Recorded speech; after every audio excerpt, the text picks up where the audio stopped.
날마다 쓰는 나의 신앙일기 TV 데일리 큐티 나무향기입니다. 오늘은 미가 6장 1절에서 5절을 묵상하겠습니다. 너희는 여호와의 말씀을 들을지어다. 너는 일어나서 산을 향하여 변론하여 작은 산들이 내 목소리를 듣게 하라 하셨나니 너희 산들과 땅의 견고한 지대들아 너희는 여호와의 변론을 들으라. 여호와께서 자기 백성과 변론하시며 이스라엘과 변론하실 것이라. 이르시기를 내 백성아 내가 무엇을 내게 행하였으며 무슨 일로 너를 괴롭게 하였느냐. 너는 내게 증언하라. 내가 너를 애굽 땅에서 인도해 내어 종노릇하는 집에서 속량하였고 모세와 아론과 미리암을 내 앞에 보내느니라. 내 백성아 너는 모압 왕 발락이 꾀한 것과 부올의 아들 발람이 그에게 대답한 것을 기억하며 시딤에서부터 길갈까지의 일을 기억하라. 그리하면 나 여호와가 공의롭게 행한 일을 알리라 하실 것이니라. 사람들은 언제나 지금 내가 겪는 고통이 가장 힘들고 괴롭다고 생각합니다. 그렇기 때문에 과거에 내게 잘 대해주던 사람이나 또는 나에게 은혜를 베풀어준 사람이라도 지금 나를 어렵게 하면 그에 대해 불평과 불만을 하게 되고 심지어 원수처럼 대하기도 합니다. 이런 모습을 배은망덕이라고 합니다. 과거에 베푼 은혜를 배신하고 그가 준 사랑과 나눔을 잊어버렸다는 것입니다. 이런 배은망덕한 일들이 우리에게 참 많이 일어납니다. 남들이 나에게 그렇게 하기도 하고 또한 나도 다른 사람들에게 그렇게 하기도 합니다. 이것이 인간 세상에서 늘 일어나는 관계의 문제이기도 합니다. 오늘 본문에서는 하나님께서 이스라엘에게 똑같은 말씀을 하고 있는 것을 보게 됩니다. 하나님께서 이스라엘에게 베풀어 주신 은혜와 사랑을 이스라엘 백성들이 잊고 지금 고통을 당하는 것에 대해 하나님을 원망했기 때문입니다.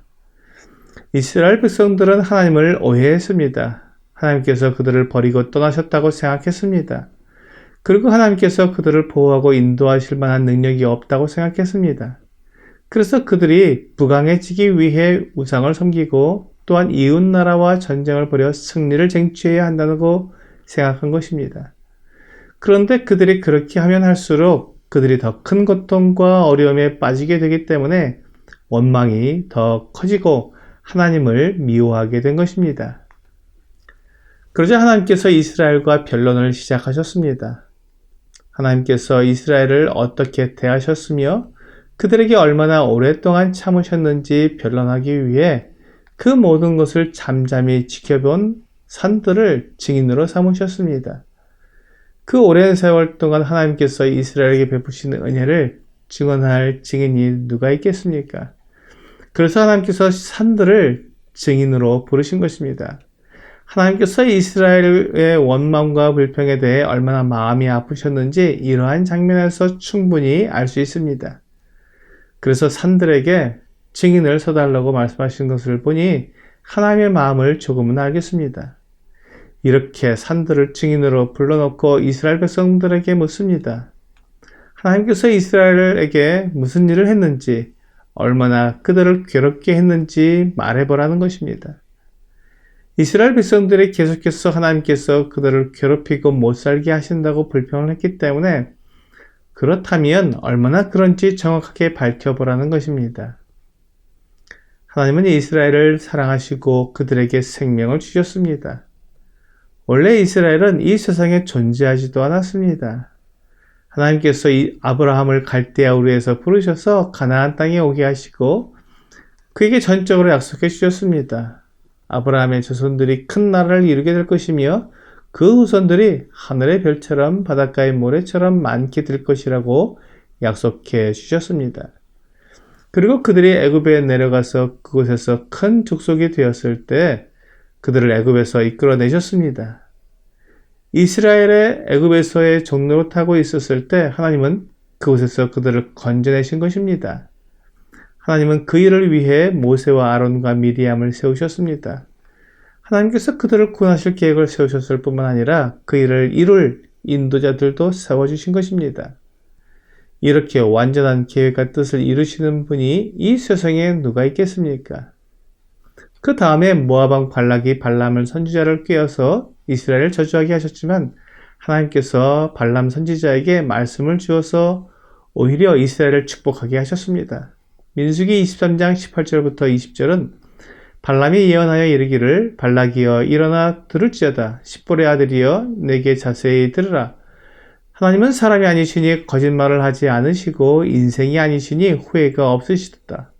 어찌 그 말씀하신 말을 행하지 않으시며 하신 말씀을 실행하지 않으시랴. 내가 축복할 것을 받았으니 그가 주신 복을 내가 돌이키지 않으리라 라고 말씀하고 있습니다. 발람은 이스라엘에게 저주하기 위해 산 위에 섰지만 하나님께서 그의 입에 축복의 말씀을 주셔서 그가 이스라엘을 저주하지 않고 축복하게 된 것입니다. 하나님은 이와 같이 이스라엘에게 복을 주시며 그 나라를 견고하게 세우기를 원하시는 분이십니다. 그런데 그 하나님께서 왜 이스라엘을 괴롭게 하며 그들에게 고난을 주시겠습니까? 이것이 하나님께서 이스라엘 백성들에게 하시고 있는 말씀입니다. 그 다음에 하나님께서는 시딤에서 길갈까지의 일을 기억하라고 말씀하십니다. 이는 요단강을 건너서 가나안 땅에 들어와 길갈에 진을 치는 때까지의 일을 말씀하고 있는 것입니다. 이스라엘은 요단강을 마른 땅을 건넜습니다. 그리고 견고하고 강한 성인 여리고를 백성들이 성둘레를 도는 것만으로 완전히 무너뜨렸습니다. 하나님께서 그들과 함께 하셨고 그들을 인도하신 것입니다. 하나님께서 이스라엘 백성들에게 이렇게 지나간 사건을 돌아보라고 하신 것은 그들이 오해하고 있는 것을 풀기 위해서입니다. 하나님께서 이스라엘 백성들을 환난과 고통 가운데 두신 것은 하나님이 하신 일이 아닙니다. 하나님은 이스라엘 백성들을 사랑하시기 때문에 그들에게 고통을 주기를 원하지 않으십니다. 하지만 지금 그들이 당하고 있는 이 고난과 어려움은 그들이 자초한 것입니다. 이스라엘 백성들이 하나님의 말씀에 순종하고 그대로 행했다면 그들은 젖과 꿀이 흐르는 아름다운 땅에서 평강과 기쁨 가운데 살고 있었을 것입니다. 그러나 그들이 하나님을 떠나 우상에게 절하고 거짓 신을 섬기며 하나님과 상관없이 살았습니다. 그들이 하나님을 떠나간 결과가 고난과 괴로움이었지 하나님께서 그들을 아무 이유 없이 괴롭히기 위해 고난과 어려움을 주신 것이 아닌 것입니다. 하나님은 이스라엘을 사랑하십니다.